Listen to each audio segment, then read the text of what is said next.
తెలంగాణకంటూ కొన్ని సాంప్రదాయ పండుగలున్నాయి. ఎగ్జాంపుల్ దసరా అప్పుడు బతుకమ్మ, అలాగే బోనాల పండుగ. ఇప్పుడు బోనాల పండుగ నడుస్తుంది. ఈ బోనాల పండుగ అనగానే మనకు గుర్తొచ్చేది జోగినీలు.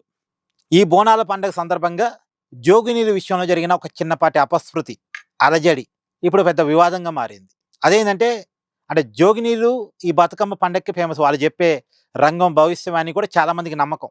రాబోయే సంవత్సర కాలంలో ప్రకృతి ఎలా ఉంటది, పరిస్థితులు ఎలా ఉంటాయి అనేది ముందుగానే చెప్తారు. జోగిని చెప్తారు. అది చాలా మందికి నమ్మకం కూడా. ఈ బోనాలంటే గుర్తొచ్చేది జోగినీలు. ఆ జోగినీలు బోనం ఎత్తుకొని అమ్మవారికి సమర్పిస్తారు. నిన్న అదే జరుగుతుండగా జోగిని శ్యామల గారు తొక్కిసలాట్లో ఇరుక్కొని కింద పడ్డారు. పెద్ద ఎత్తున భక్తులు వచ్చారు.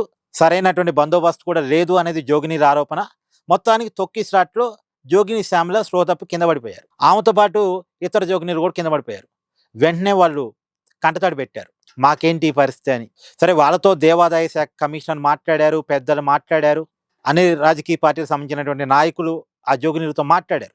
ఒక టైంలో ఆ జోగినీలు ఆందోళన చేయడానికి సిద్ధమయ్యారు.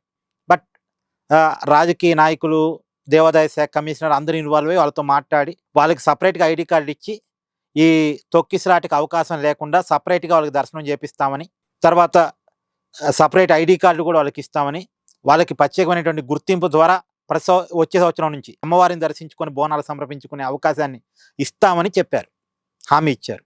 ఇప్పటికైతే వాళ్ళు శాంతించారు. మరొకసారి మేము బోనం అమ్మవారికి పెట్టుకుంటామని చెప్పారు. దానికి ప్రభుత్వం కూడా ఓకే అన్నది.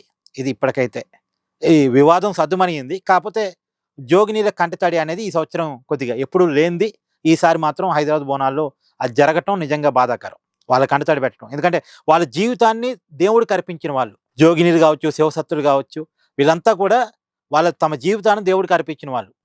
అలాంటి వాళ్ళు కంటతడి పెట్టాల్సి రావటం కొంత బాధాకరం.